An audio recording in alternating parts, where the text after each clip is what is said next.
All right, now joining us on Tennis Channel Inside In. It's always a pleasure to talk to new guests on the show. First time speaking to this person, an important fixture in the world of tennis, especially on the American side. He's spent a number of decades, maybe more than he wants to admit, working for the USTA, working for players on tour, and has developed quite a reputation as one of the premier coaches and instructors in the game. A lot to get to in his backstory, his past, and his present. Dean Goldfine, welcome to the podcast. You come highly regarded, but it is a pleasure to speak with you here on the show. Well, thanks, Mitch. I mean, you're way too kind. I have been doing it for a long time, but I don't know about highly regarded, but I'll take it. Thank you very much. But yeah, no, it's a pleasure to be here, and looking forward to chatting with you. So on the first front, and I had this down too, because as a fellow person with Midwestern roots, I know your origin story comes up in the Chicago area, and that time, and I guess we can start there. What was it like coming into tennis at that time in that city? Your upbringing, where the tennis world was, ultimately how you decided to keep it going, travel, and then ultimately, get yourself in the game. Well, I am originally from Chicago, but actually started my dad for work. He traveled back and forth between Chicago and South Florida. I kind of had the best of both worlds. I had winters in Florida and summers in Chicago. But I started playing down in South Florida. That's really where I started. But I would go every summer up to Chicago. And my dad had a good friend who was a tennis pro up there and ran a lot of good programs with a lot of good players. The Jaeger sisters, the Weiss, Robbie Weiss, and his brother Danny Weiss. This guy Bruce Brescia, Eric Carita was part of the program. So it was great. I really enjoyed going up there in the summer and being able to be around all those players. Because like you said, I mean, just the programs there were amazing, and a lot of really good players came out of them. Certainly was, and I know a lot's made about where we are currently with American tennis.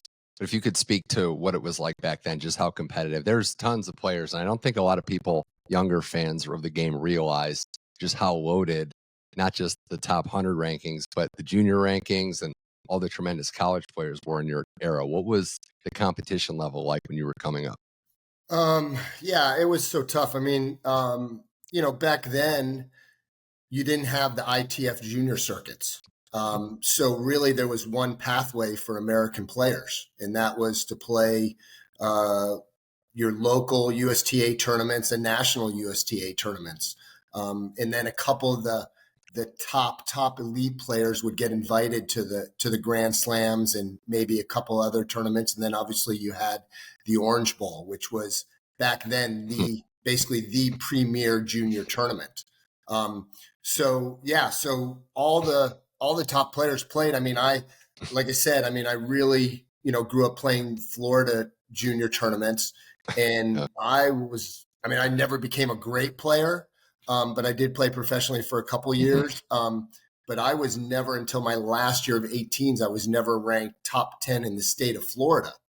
So that shows you just how, competitive it was. And then there obviously a lot of the other sections between Northern and Southern Cal, Texas, the Midwest, Right. was always very strong. And you had the Northeast. Yeah. I mean, it was just in pretty much everybody at that time too, then went and played college tennis, so college tennis the level was incredibly high. You didn't have the influx of foreigners back then, like like you do now, not quite the same extent. So there were a lot of top American players that were playing college tennis as well. It certainly seemed like, and you brought up the Orange Bowl, that back in a certain era, even I guess up till recently, before now it's like everybody knows the prospects, of each other, you've seen them at a much different level. But it seemed like, if you would agree on that or not, but it seemed like at that time, the Orange Bowl is when you're first getting a look or to see these great prospects in person. Was there players that you saw, I guess, there, or even later stories where players were kind of discovered on a grand stage at the Orange Bowl, because we know how prestigious that event is?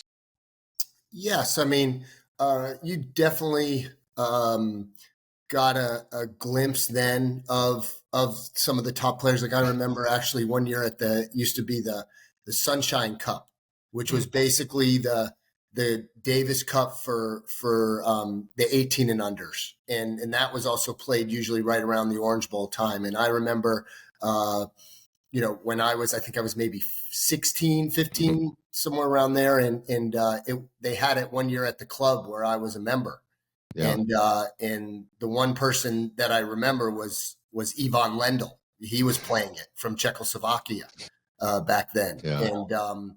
And Ivan was staying with they housed, and he was staying in with one of the owners of the club. And so that was just getting to watch him. And again, obviously you didn't know because you didn't have the internet. He did, and so you really didn't know any of these players because they were from, across the world. They came from across the world, but obviously later on you saw who these players were once they became successful professional players.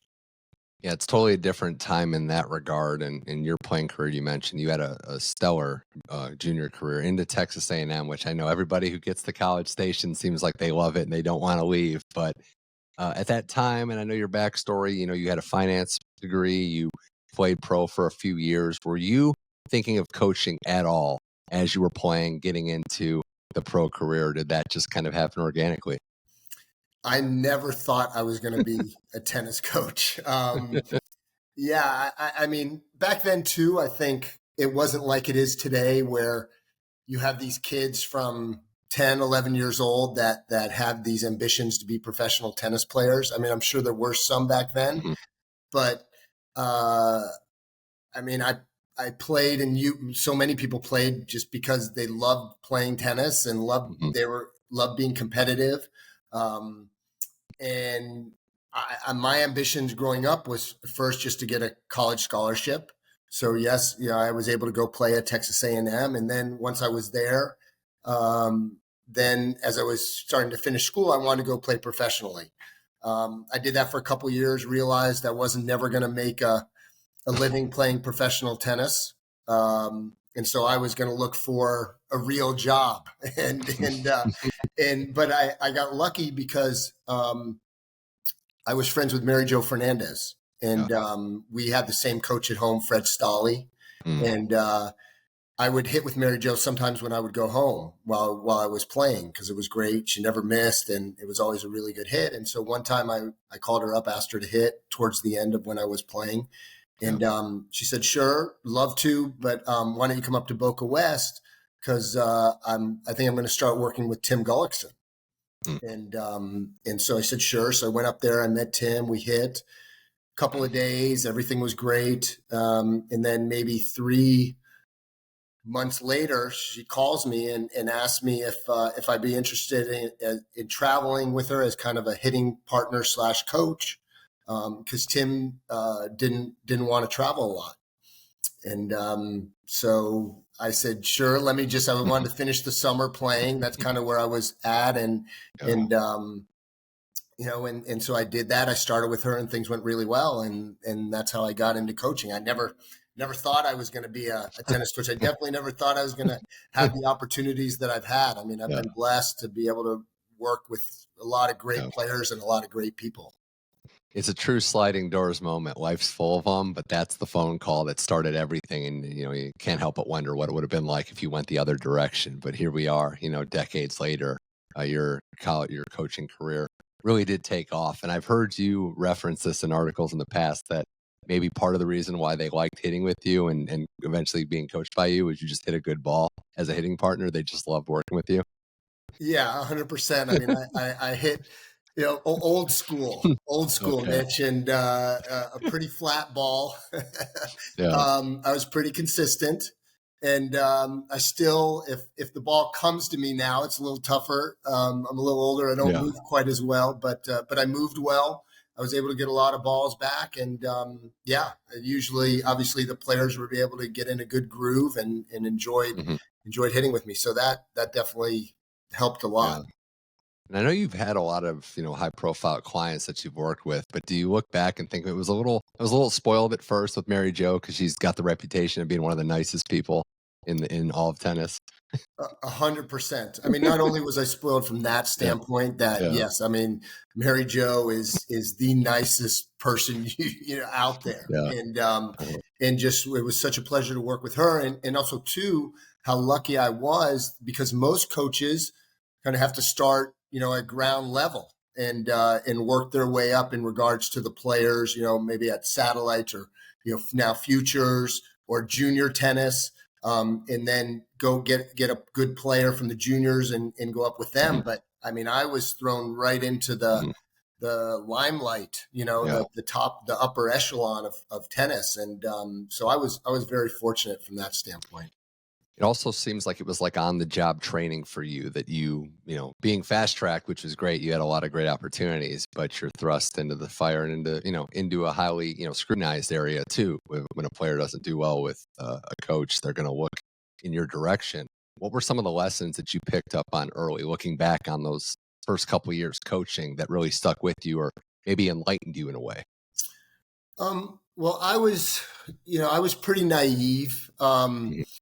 I also too, I think, just because I got lucky with Mary Jo, that we hit it off. We had a great relationship, and she actually did really really well for the time that I was with her.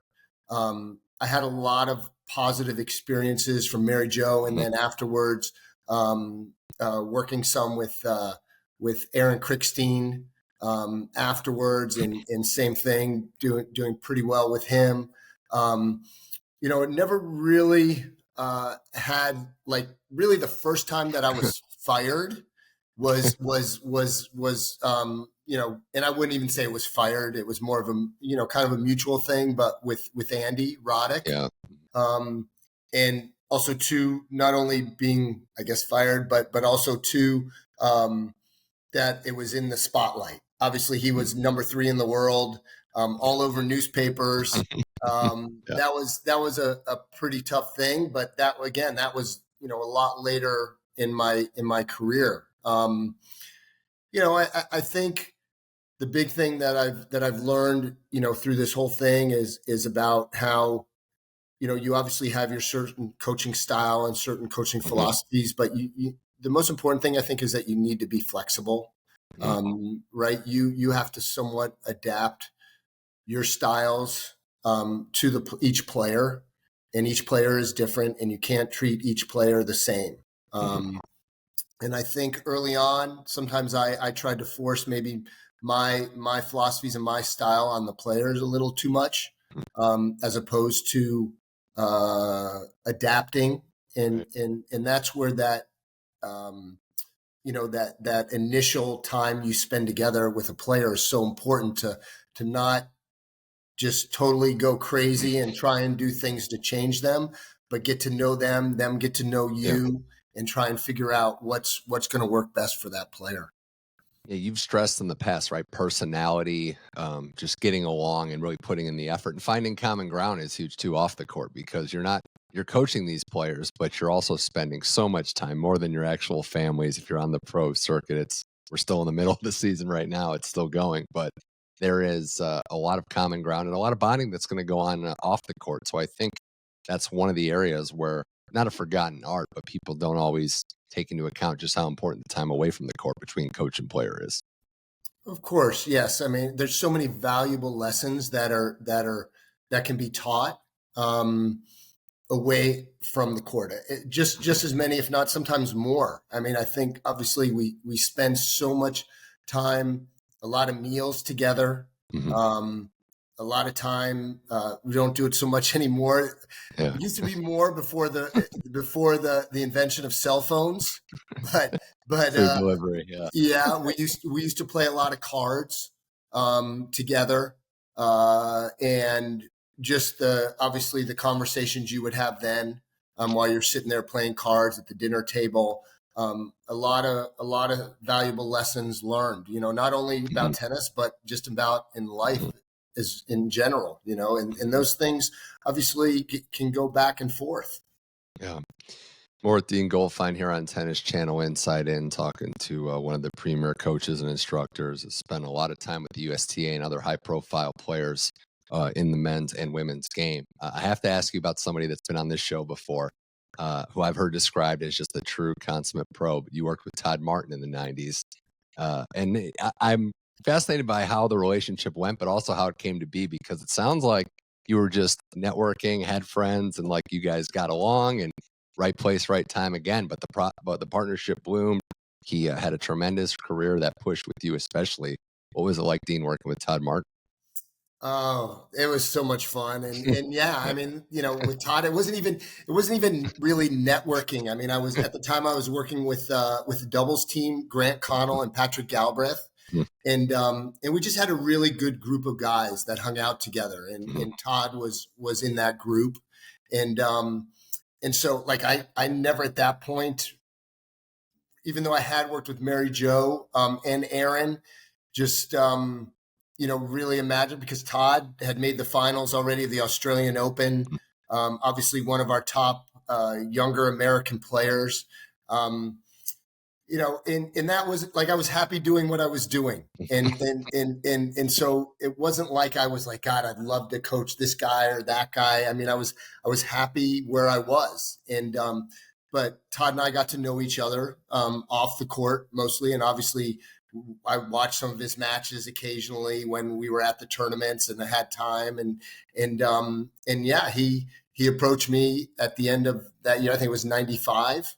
And asked me if I'd be interested in working with him. And the thing great about that is that I worked with him, but then I also continued to work with Connell and Galbraith as well, which I think really helped things, because sometimes when the coach and the player spend so much time together, right, it can make things a little difficult at times, and you get sick of each other. And but working with those three guys, and again, just hanging out together, but not being on each other all the time, worked out really well. And yeah, Todd was just, I mean, he is the consummate professional. We had a lot of fun together. And the thing about it too is with Todd is we knew kind of as we went through our relationship, that it was good for us not to spend so much time together. And we both knew that. So we were both, and we had other friends out there. And so we spent plenty of time together, but we also had our time apart, which I think really helped, because we were together for 7 years. Yeah. It's a long time, especially nowadays when coaching partnerships seem to be shorter and shorter. Just a very, very smooth game. And I have to ask you too, what the experience was like for you, especially someone that had been in coaching at that point for a little bit, but coaching someone in a US Open final, being there. I know it didn't go Todd's way, Andre Agassi, legendary player, which we all know, but what was that experience like, coaching a player in the US Open final?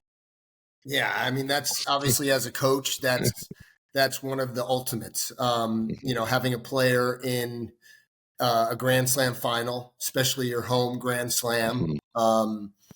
I still remember that day. The final then was until 4:00. They played it after the early football game, but I wasn't going to sit around in my hotel room all day. I was like, right. So I actually, so I actually took the subway that day to out to the courts early and just kind of enjoyed the moment. And I mean, the match, it was an incredible match. I remember Todd losing his serve. First game he served in the match, like had a couple of good serves, and Andre guessed right and ran over and hit a couple of passing shots and broke them. And that was the first set. And then Todd winning the next two sets, 6-6. And but just still knowing it was a long way to go. And but yeah, I mean, it was an unbelievable moment for Todd. An unbelievable moment for me as a coach, and just that those whole 2 weeks was very special. When I talk to enough coaches now, a lot of the common themes I've picked up on is just, and that moment was an iconic one, but it's more so accomplishing something together with a player, whether it's a junior player on the way up, maybe someone without even pro aspirations, or someone in the biggest spotlights of the pro game. that's the special feeling. That, Dean, is what kind of it's all about, is when you work with a player on something, you kind of empower them and then you see them execute the game plan. And I'm sure you have tons of examples of that process, and some that I don't even think people know about, because there's so many players that just want to get better in their own right. And you haven't done that for a while, probably have tons of examples of that. Well, I think, Mitch, yeah, I mean, you hit the nail on the head in regards to um, all the time that's put in Hmm. right away from the Hmm. tournaments, right, in those training blocks, working on certain things, and then seeing those come to fruition Yeah. out on the court in a big moment. um, Hmm. yeah, I mean, one just recently, now I've been working a lot with Emilio Nava, and one of the things we've been working on with him is his transitional game and coming forward, Yeah. and there's been a couple of times this year in matches. One big one was against Nishioka in the last round of qualies in Miami this year. And, I think it was like Hmm. maybe deep in the third set. And we've been working on, taking second serves and moving, Hmm. taking them early and going to the net and finishing the points off. And he did it a couple of times to break them Hmm. and then serve for the match. And I Yeah. mean, again, that's what you're talking about, that Right. that feeling, that moment to where you see that work that you guys have been putting in Hmm. together, that it does come together, and that it helps them to win a match. Certainly. And unfortunately, the flip side of the business is your players are not always going to do well. They're going to stumble. They're going to have setbacks. How does that process work from the outside of us looking in, when you have to pick up the pieces after a tough loss, after a bad day at the offense, when you have to get in there and coach on the not bright days? Right. Well, I try. One of the things that I try to get across to the players is that they're going to lose a lot, right? And there's going to be quite a few of Hmm. those bad days. And but the thing is down the road, that some of those days at that time that we think are bad, Hmm. we can hopefully, what happens is that we look back on them and say that was a good day because of the lessons that we learned, right, from those situations. And that's the biggest thing for me, is that, listen, there's going to be a lot of setbacks, there's going to be a lot of bad matches, there's going to be a lot of missed shots, Yeah. right? But if we can look back and learn from those moments and not continue to make those same mistakes over and Hmm. over again, right, that we've learned something from it, then that means that those Hmm. experiences to me are positive experiences, right? And that we're getting Hmm. better, because it's all in the process, right? The way we Hmm. learn is by making mistakes, by Yeah. doing things wrong, right? And as Yeah. long as we learn from those, then that enables us to get better. And again, that's what it's all about, right? It's all about the journey, especially as a tennis player. It's such a lifelong journey, even the professional career. It's about moving forward and adjusting. You hit the nail on the head there. In 2003, kind of going on with that, you were hired by the USTA for the first time as a high performance coach. And I know it opened up so many doors for you in the long run that are still open to this day. But how different was that role, and how did that role come to be, going from coaching a player to working with the USTA directly? Yeah, at that point, the USTA was revamping their system in regards to, they had the regional coaches before then, and now they were just going to have everyone together there in Key Biscayne. So Todd was kind of wrapping up his career. He still played a little bit more after that, but he didn't really, wasn't going to play as much, didn't need me as much, and so he suggested, that maybe I look to do something like that Mhm. for the USTA. So I applied. Mhm. I lived down in South Florida. Again, the headquarters were down in Key Biscayne. I was fortunate to get hired, and yeah, it was different, but it was something that I actually now am still doing, from a standpoint of taking some of our best Mhm. young players and helping them in that transition, which is really the toughest thing, in my opinion, on this Mhm. journey. If you're going to become a successful professional tennis player, is Mhm. that transition from junior tennis right into the pro tennis world and trying to move up and that pathway. And so it wasn't much because, again, I just love teaching. And and that's really what this was, and it kind of fit comfortably into it, and I've loved doing it since then. It certainly seems like an ideal role, given what I know about you and given your skill set and how you, like you said, you just love teaching. The transition side of it, though, you just made me think of something too, because I have his name written down. You worked hand in hand with Sebastian Korda, and that was somebody. I think you even acknowledged it, right? That he worked, and a lot of the success that he had. Again, we wish him the best on the surgery that he just had, but the transition to the pro game coincided with an unfortunate, obviously, global pandemic. But you mentioned that he put in a lot of time when the cameras were away, when the tour was shut down, and working hand in hand with you and developing himself for that transition. Then it was like when the tour opened up, he was ready to roll. So of all the transitions, that's the one that stood out to me for the success because, like you said, it's just such a difficult process. Yes. I mean, Sebi definitely took his lumps there for a while. When he first, after he won the Australian Open Juniors, and then obviously a lot of the opportunities he got to play at high levels after that, and wasn't doing all that great. But during that time of the pandemic, I mean, Peter did a great job of organizing because IMG was closed, and we're usually trained, getting a group of guys together and having them practice every day, and then putting on some of those exhibition matches also that started happening during that time, since there were no tournaments, and and then working on Sebi's game, and it definitely, once he came out, yes, I mean, that's where you saw, I'll never forget, I mean, and he had his first probably really big win then.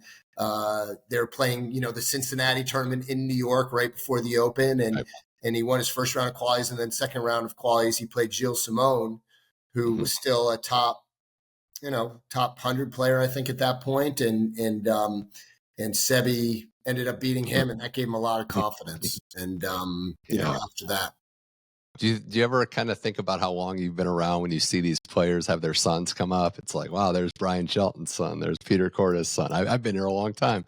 Yeah, no, I definitely do. And the guys kind of, Ben especially. Ben really gave me a hard time because, I would talk about things that, I experienced with Brian, a couple of things, and just at the same time in the tournaments. And, I would talk about, and obviously Ben's uncle, was Todd Witskin, who I also knew.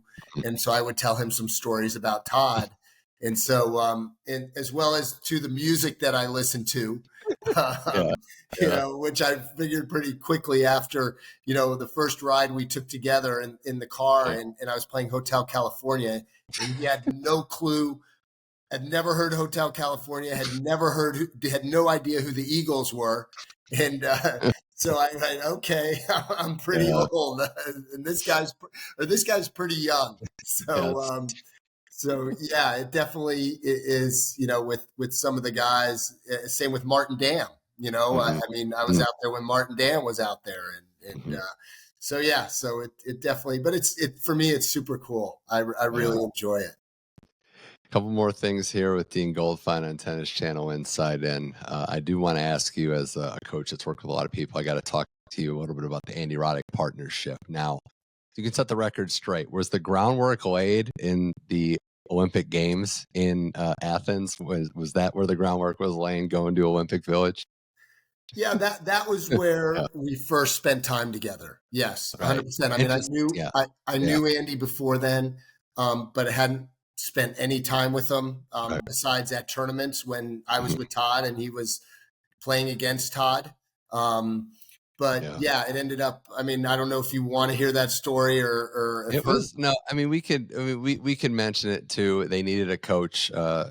If it's my understanding, Marty Fish and Andy Roddick wanted to spend some time in Olympic Village, get the true Olympic experience. They needed a coach, and you stepped up and gave them, the opportunity to do that. Again, it's how you treat people and how you're there for people that opens doors. But I guess, Roddick might not have had the success that Fish had Olympic level wise, but when we talk about his pro career, and that was the question I really had for you, the thing that keeps coming up is his compete level for all the stuff that's said about Andy on and off the court.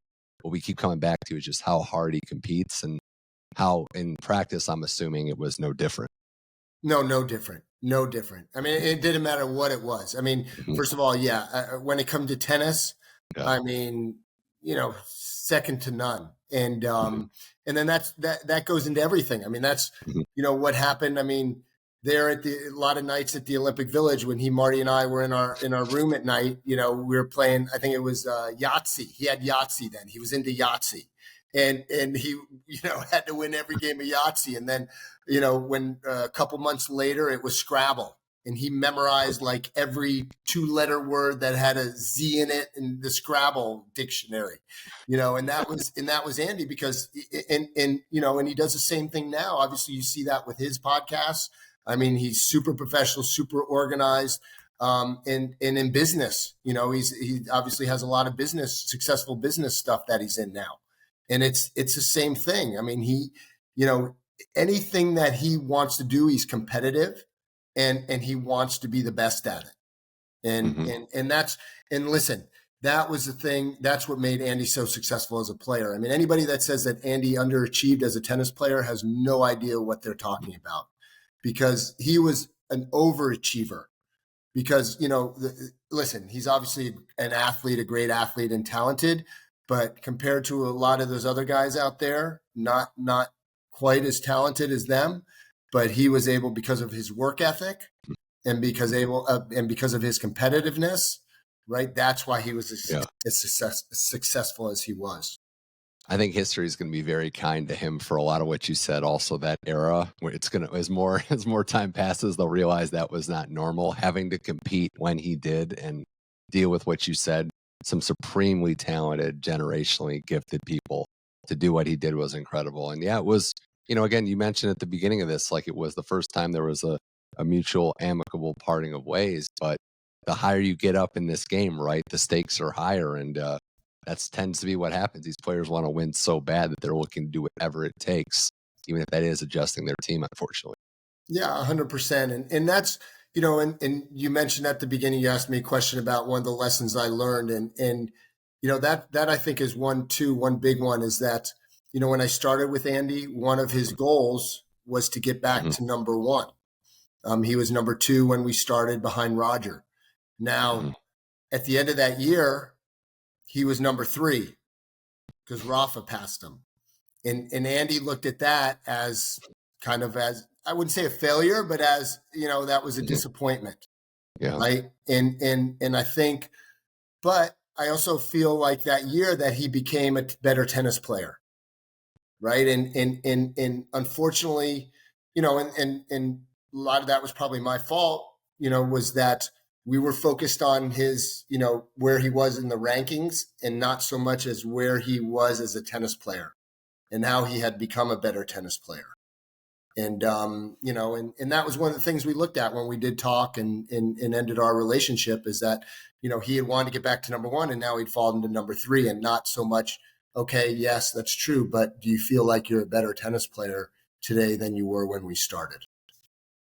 It was a special time in tennis, and for him, similar to a lot of these guys. I mean, whether it's Andy Murray, Roddick, a couple other players, what they accomplished, given what was happening around them, is truly special, and I think deserves more praise, if not, where they are. So it was a special time and a testament to your working relationship as we wrap this up. I just wanted to ask as well, kind of one of the final questions, but the changes that you've seen, because you've been in the coaching game for a while, have you seen changes with how it's an open-ended question, but how the game is played, how the game is taught, just the current tennis landscape in 2024 based on, or compared to, I should say, when you kind of got into the coaching profession?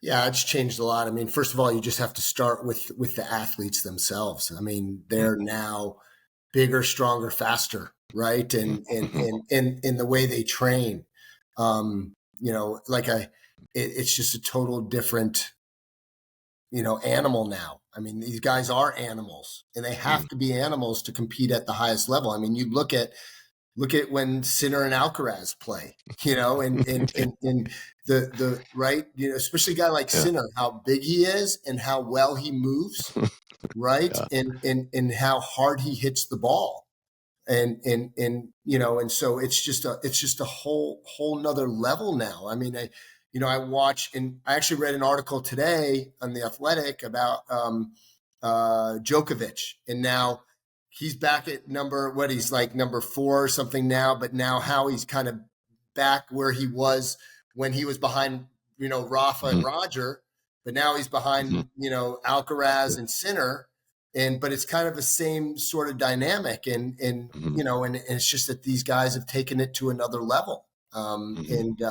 So the game, it's, now it's about, obviously these guys just hit the ball so hard. They move so well. I also feel that too, we're getting back to now also you need to be well-rounded, right? I mean, look how much Sinner has improved his volleys. Darren Cahill's done a great job with him, and his other coach in regards to getting him to recognize and move forward in the court and finish points off, because it's too hard to just win from the baseline because these guys all move so well.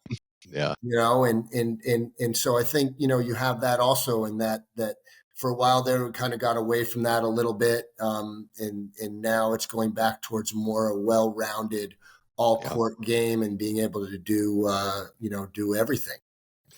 Yeah. I do love the fact that it's so process oriented at the top. Like, it's a journey. It really did take Sinner over a year. It was around this time last year when he started to lay the groundwork for this year. So it's nice to see hard work really, really pay off in leaps and bounds. And obviously the game's in good hands as the level continues to get better. Well, Dean, this was a pleasure. Last thing before I let you go, anything, I know you're back working with the USTA. You mentioned work with Nava and some other players. Anything else that you're up to that we should know about here on the show?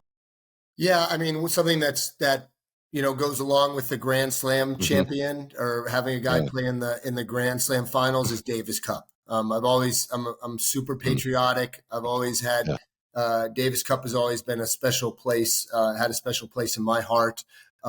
We qualified for the final 8 when we were in Zhuhai a month ago, and so we go over to Malaga in mid-November for the finals. The final 8, we play Australia in our first match there. And I mean, for me, if I can, be involved with a Davis Cup, a winning team, that would be up there with the Grand Slam champion for me. So we got another month or so, and we're going to have a great team going over there. And hopefully we can bring home the cup. That'd be awesome. I'm excited for it. Also patriotic. Also just love when tennis has that team rowdy environment. Like, I'm not saying it needs to be that way all the time, but it's nice when we have some of these weeks where it's a little raucous, like a different type of sport. Yeah, and these weeks are special because the guys are all so used to, obviously just having their own teams around them and competing against each other. So, I mean, we just had a great time in Zhuhai with a great group of guys, and and I'm looking forward to that, to having that camaraderie, us rooting for each other, us, hanging out again, playing cards, and so it's meals together. It's a lot of fun. So I'm super excited about that. Well, Dean Goldfine, this was a pleasure. A lot of people consider you somewhat of a godfather of American tennis, so we'll keep that going. You're going to have to keep playing, keep teaching these young kids about different card games and the Eagles songs. But we'll continue to follow and support what your work, what you're doing. I really appreciate you coming on Tennis Channel Inside In, Dean Goldfine. It was a pleasure. Thanks, Mitch. I really appreciate you having me. It was awesome.